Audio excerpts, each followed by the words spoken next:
ये कहानी का नौटंकी रूपांतरण है। कहानी का नाम है एक रात का अंत। इस कहानी के लेखक हैं उमेश कुमार सिंह। नौटंकी रूपांतरण मैंने किया है। बुद्ध और अम्बेडकर का धर्म मन में ध्यान, सुमरू गुरु जिज्ञासु को पाया जिनसे ज्ञान। पाया जिनसे ज्ञान, चेतना नई मेरे में आई। खुला तीसरा नेत्र, दूर तक देने लगा दिखाई।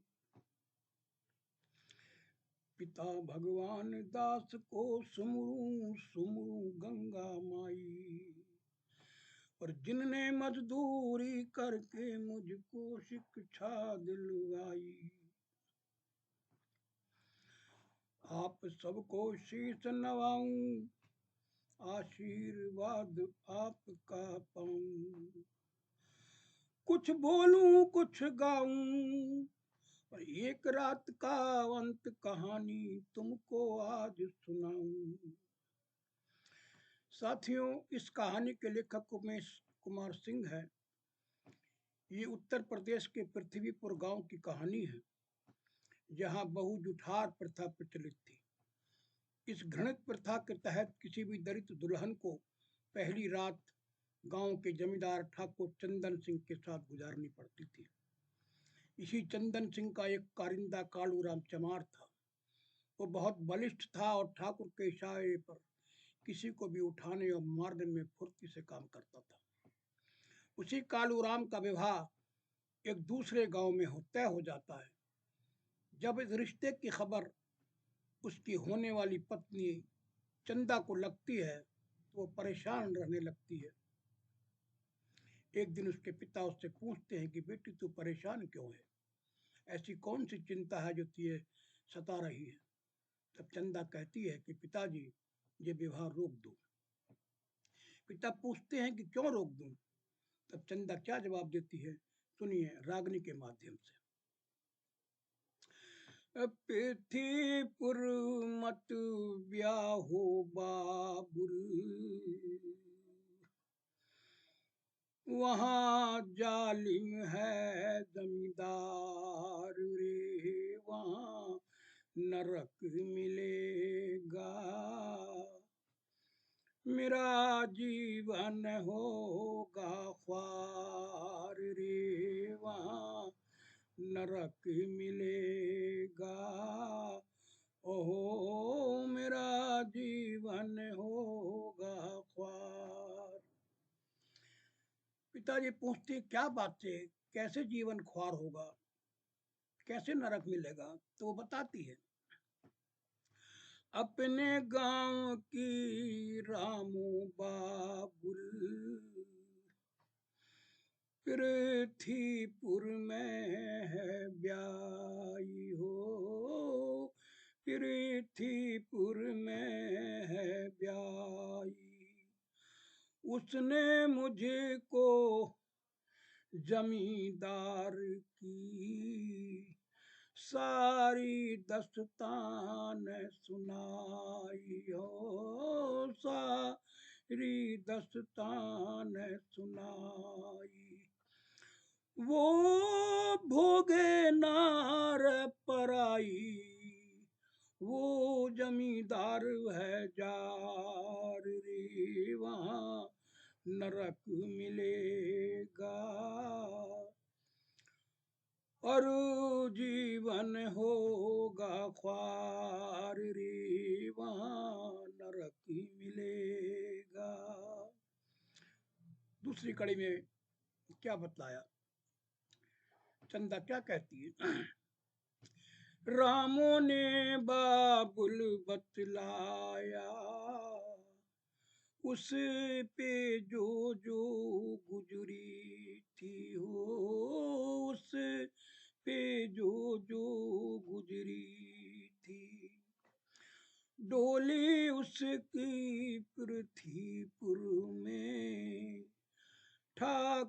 के घर उतरी थी, ओ ठाकुर के घर उतरी थी। उसके दिल पे चली रे छुरी थी, हुआ संग उसके व्यभिचार रे, वहाँ नरक मिलेगा। ओहो मेरी मिट्टी होगी ख्वार रे, वहाँ नरक मिलेगा। तो पिताजी कहते हैं कि बेटा ऐसी बात नहीं है, तो घबराए मत, क्योंकि तेरा पति बहुत खास है उस गांव का। और वो क्या बताते हैं, मत ना तू घबरावे बेटी, तेरा पति खास वाशिंदा हो, तेरा पति खास वाशिंदा, सारा गांव डरे है उससे, वो ठाकुर का कारिंदा हो, वो ठाकुर का कारिंदा। तुझे कोई छू न सकेगा दारिंदा, तेरा रक्षक है भरतार रे, वहाँ प्यार मिलेगा और खुशियाँ मिलेंगी अपार रे, वहाँ प्यार मिलेगा और खुशियाँ मिलेंगी अपार। फिर चंदा भी बात मान लेती है पिताजी की। फिर चंदा ने भी बात मान ली और बजने लगी शहनाई, और बजने लगी शहनाई। हंसी खुशी फिर मात पिता ने बेटी की करी रे विदाई, हो बेटी की करी रे विदाई। डोली पृथ्वीपुर में आई, पर उतरी कालू के द्वार रे, अब कथा बढ़ेगी, जालिम पे हो गया वार रे, अब कथा बढ़ेगी, जालिम पे हो गया वार। साथियों, जब ठाकुर को पता चलता है कि कालू राम अपनी दुल्हन की डोली अपने घर ले गया है, तो वो गुस्से से भर जाता है, वो आहत हो जाता है। वो तुरंत कालू राम को अपनी हवेली पे बुलवाता है और गुस्से में भरकर कालू राम से क्या कहता है, सुनिए बहर तवील के माध्यम से। क्यों तोड़ी रस्म तूने कलवा बता, क्यों तोड़ी रस्म तूने कलवा बता, जो सदियों से अब तक चली आई है। मेरी हवेली पे पहले उतरती दुल्हन, क्यों घर तूने अपने उतरवाई है, क्यों घर तूने अपने उतरवाई है। गुस्ताखी जिसने भी ऐसी करी, गुस्ताखी जिसने भी ऐसी करी, हमने घर से दुल्हन उसकी उठवाई है। उसे जिंदा कभी हमने छोड़ा नहीं, आंख जिसने भी हमको दिखलाई है, आंख जिसने भी हमको दिखलाई है। तू कारिंदा मेरा है सो जाने है सब, तू कारिंदा मेरा है सो जाने है सब, फिर तूने करी क्यों ये बेहाई है। आज ही लेके दुल्हन को हवेली में आ, देख किसमें ही कलवा तेरी याद छाई है। देखो इसमें ही कलवा तेरी अच्छाई है। कालूराम ठाकुर की बात सुनकर समझ जाता है कि ये मानने वाला प्राणी नहीं है। फिर वो ठाकुर से किस तरह बात करता है, सुनिए आल्हा के माध्यम से। और पैर पकड़ लिए फिर कालू ने हो, पैर पकड़ लिए फिर कालू ने, बोलो जोड़ के दोनों हाथ, मैं तो तुम्हारा कारिंदा हूँ, दिया बुरे कर्मों में साथ। जिसको भी तुमने उठवाया, जिसको भी तुमने उठवाया, मैंने ही वो किया काम। कहा तुम्हारा मान के मैंने, कितनों का कर काम तमाम। भूल गए ठाकुर हमने यो, भूल गए ठाकुर हमने कायम करी तुम्हारी शान। भूल गए मैंने ही तुम्हारी परले साल बचाई जान। भूल गए मैंने ही तुम्हारी परले साल बचाई जान। इसका बदला ये दोगे तुम, इसका बदला ये दोगे तुम, मेरी इज्जत करो नीलाम। सोचो ठाकुर होश में आओ, थूकेगा मुझ पे ये गाम। सोचो ठाकुर होश में आओ, थूकेगा मुझ पे ये गाम। मगर ठाकुर कहाँ मानने वाला था। उसने पैंतरा बदलकर कालू से क्या कहा, सुनिए बहर तवील के माध्यम से। मत समझे गलत तू कलवा मुझे, मत समझे गलत तू कलवा मुझे, हो रहा व्यर्थ में ही तू नाराज है।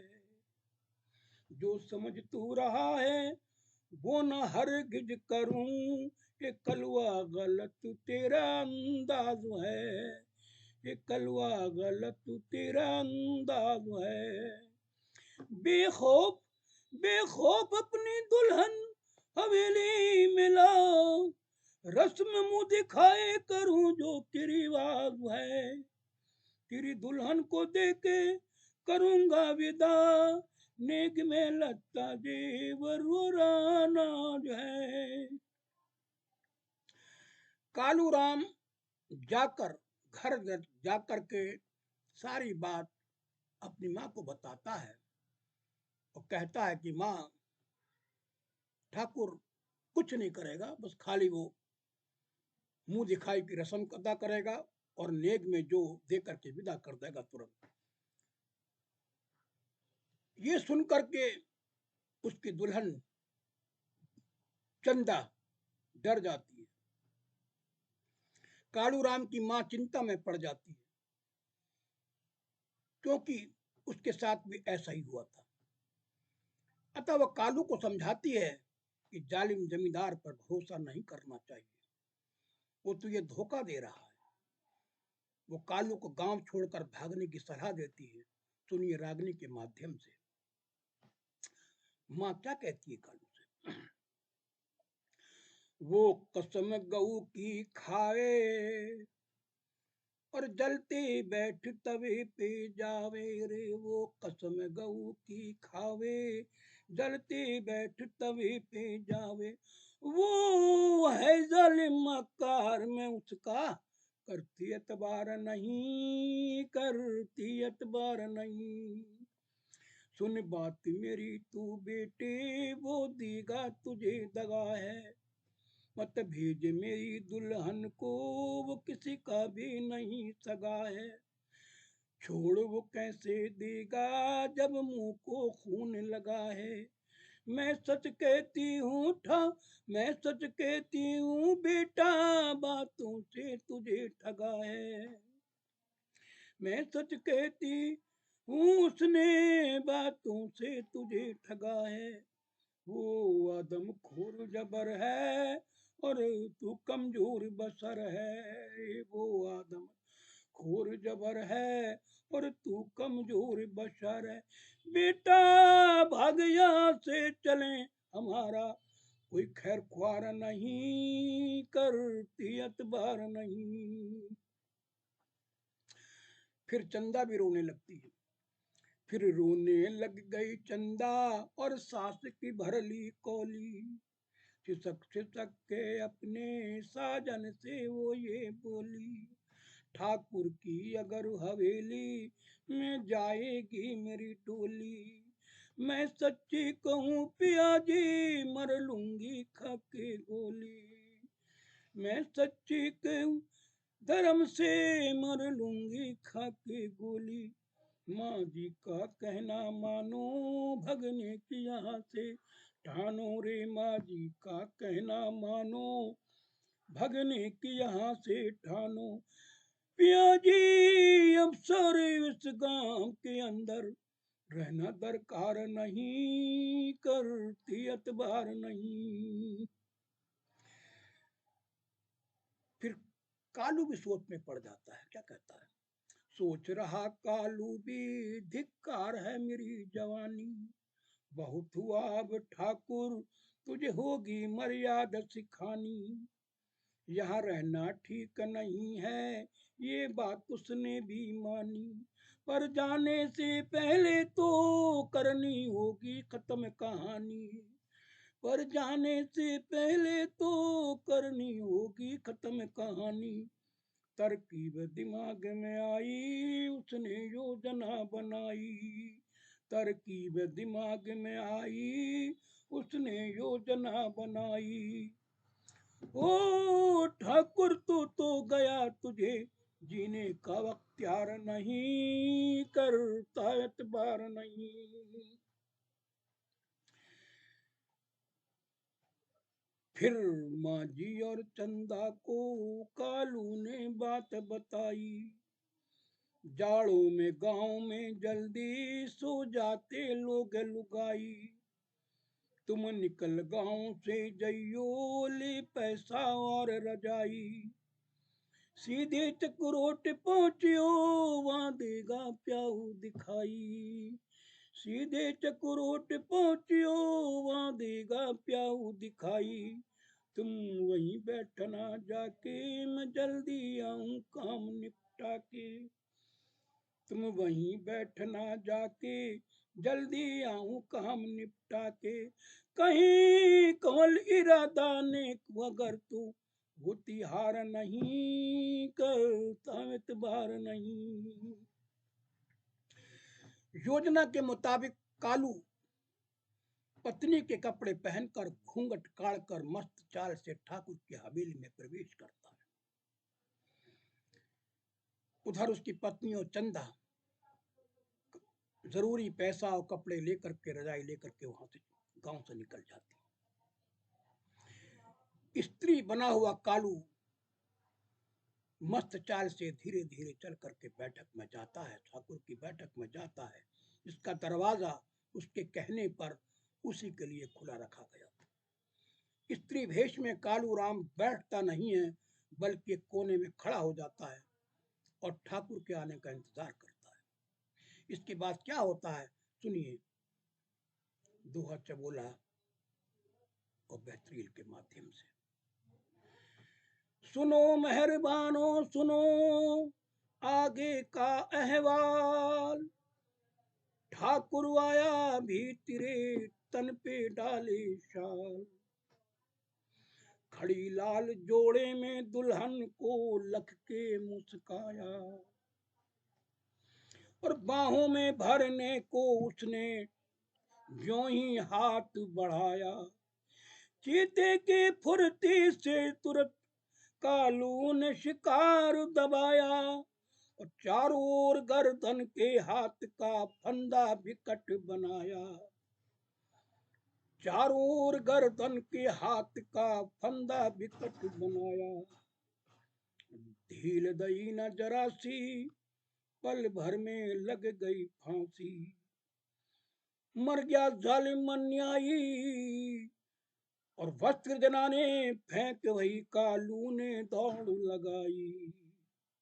वस्त्र जनाने फेंक वही कालू ने दौड़ लगाई।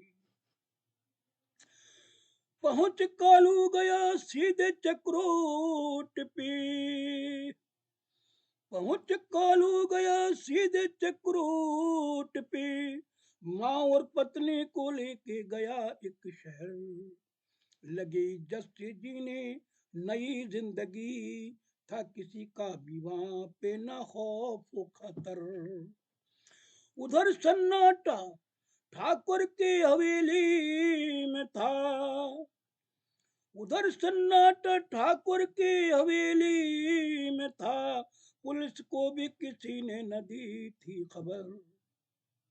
लाश के पास जनाने वसन देख के, बदनामी का उनको सताता था डर। काम कालों ने ऐसा किया गांव में, नाम उसका हमेशा रहेगा अमर।